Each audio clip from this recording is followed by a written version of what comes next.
एक बड़ी खबर आ गई है। ब्रेकिंग न्यूज, लखीमपुर मामले से जुड़ी सुप्रीम कोर्ट ने यूपी सरकार को फटकार लगाई है। उन्होंने कहा है कि 302 का मामला अगर है तो फिर गिरफ्तारी क्यों नहीं?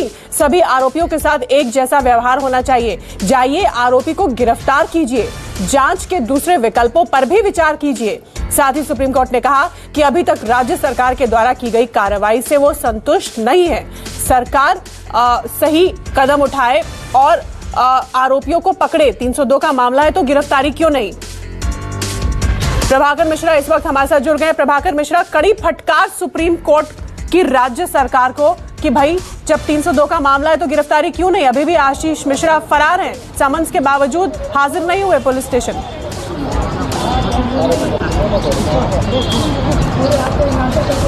देखिए, कुछ बातें बहुत ही गंभीर कही है सुप्रीम कोर्ट ने। पहली बात यह कि कोर्ट ने कहा अपनी टिप्पणी में कि इट्स ब्रूटल किलिंग, मतलब ये जानबूझकर हत्या की गई है 8 लोगों की। कोर्ट ने पहली बात ये कही।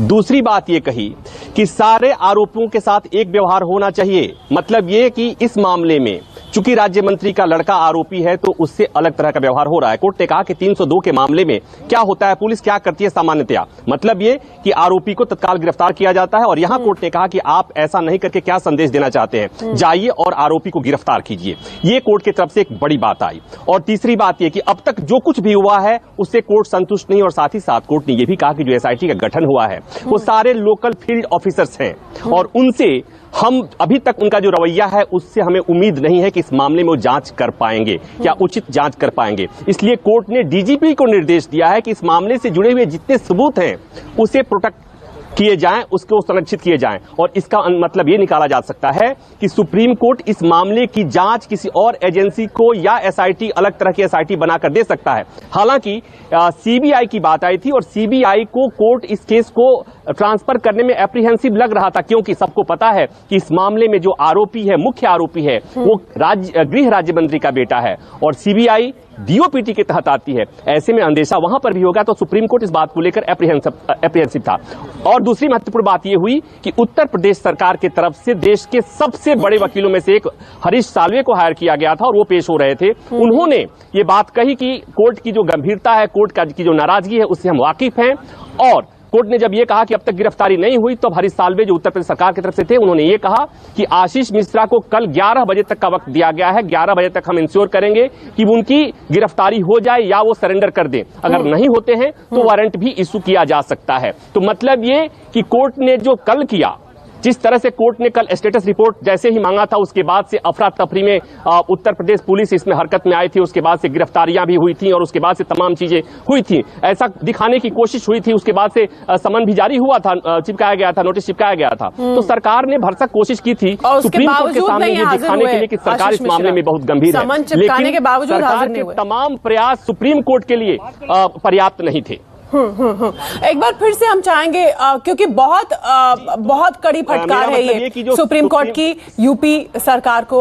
सिलसिलेवार तरीके से पॉइंट वार एक बार फिर हमारे दर्शकों को बताइए, प्रभाकर जिन्होंने अभी अभी टीवी खोला है, कि क्या क्या सुप्रीम कोर्ट ने कहा, किस तरह से फटकार लगाई। और फिर हरीश साल्वे जो कि आपने बताया कि जिसे यूपी सरकार के जो ने हायर किया वकील के तौर पर, उनका क्या जवाब था? यूपी सरकार क्या कह रही है कि क्यों नहीं कर पाया ऐसा? वो क्या जवाब था उनके पास?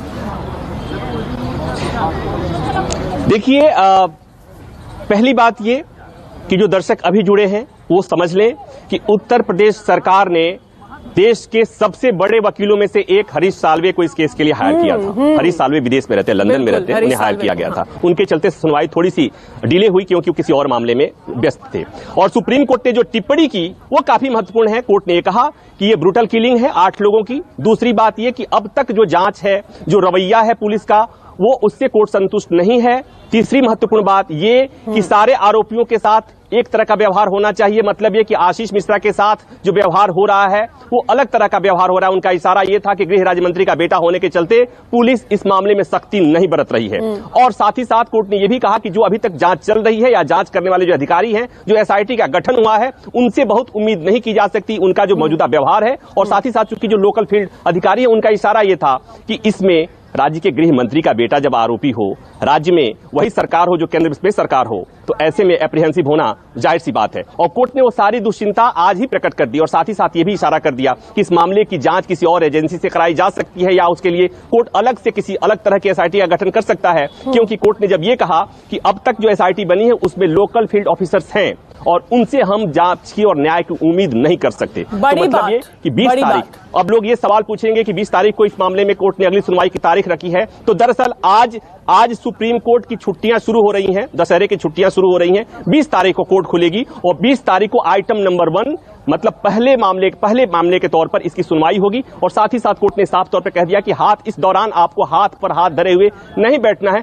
आपको कार्रवाई करनी है। कोर्ट ने एक बात और कही कि 302 के मामले में सामान्यतः क्या होता है, आरोपी की गिरफ्तारी होती है। आप इस मामले में क्या संदेश देना चाहते हैं? जाइए और आरोपी को गिरफ्तार कीजिए। मतलब साफ है कि देश की बड़ी अदालत ने वही कहा है जो देश के लोगों को देश की सबसे बड़ी अदालत से उम्मीद थी। बिल्कुल, बड़ी कड़ी फटकार सुप्रीम कोर्ट की यूपी सरकार को। सुप्रीम कोर्ट ने कहा कि आपने जो जांच बिठाई है, जांच बनाई है एजेंसी, उस पर भरोसा नहीं, स्थानीय उसमें अधिकारी हैं, आप अपनी उस प्रक्रिया को सुधारिए, हम संतुष्ट नहीं है अब तक जो जांच आपने की है। और दूसरा ये कि जब 302 का मामला दर्ज हो गया है तो फिर गिरफ्तारी क्यों नहीं, सिलेक्टेड क्यों लोगों को आप टारगेट कर रहे हैं? जो मुख्य आरोपी है उनके साथ क्यों ढिलाई बरती जा रही है? सभी आरोपियों के साथ एक जैसा व्यवहार होना चाहिए। जाइए आरोपी को गिरफ्तार कीजिए, सीधे सीधे डायरेक्शन सुप्रीम कोर्ट की ओर से। जांच के दूसरे विकल्पों पर भी विचार कीजिए। यूपी सरकार ने अपनी पैरवी के लिए देश के जाने माने वकील हरीश साल्वे को रखा है, हायर किया है। और उन्होंने ये कहा कि कल, जैसा कि बता रहे थे प्रभाकर, कि कल 11 बजे तक का, प्रभाकर 11 बजे तक की मोहलत कल मांगी है ना आशीष मिश्रा को हाजिर होने की। जी, उत्तर प्रदेश सरकार के वकील ने कहा कि हमने उनको 11 बजे, चूंकि आज 10 बजे पेश नहीं हुए, तो उन्होंने कहा कि हमने उनको 11 बजे तक का समय दिया है।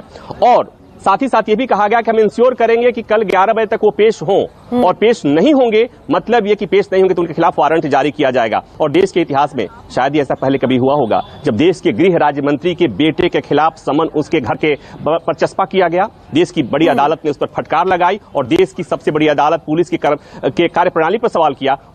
और अब पुलिस को कह रही है कि जाइए उसे गिरफ्तार कीजिए हर हाल में। तो ये बहुत ही आजकल बहुत सारी चीजें नई हो रही हैं, उसमें से एक नई चीज आज जुड़ गई है खबर इस वक्त की। बहुत धन्यवाद प्रभाकर इस जानकारी, इस अपडेट के लिए। तो सुप्रीम कोर्ट ने यूपी की सरकार को कड़ी फटकार लगाई है कि जाइए लखीमपुर मामले में मुख्य आरोपी को गिरफ्तार कीजिए। और यूपी सरकार के वकील ने कहा है कि कल तक का वक्त मांगा है कि वो कल हाजिर हो जाएंगे। एक छोटा सा ब्रेक, देखते रहिए न्यूज़ 24।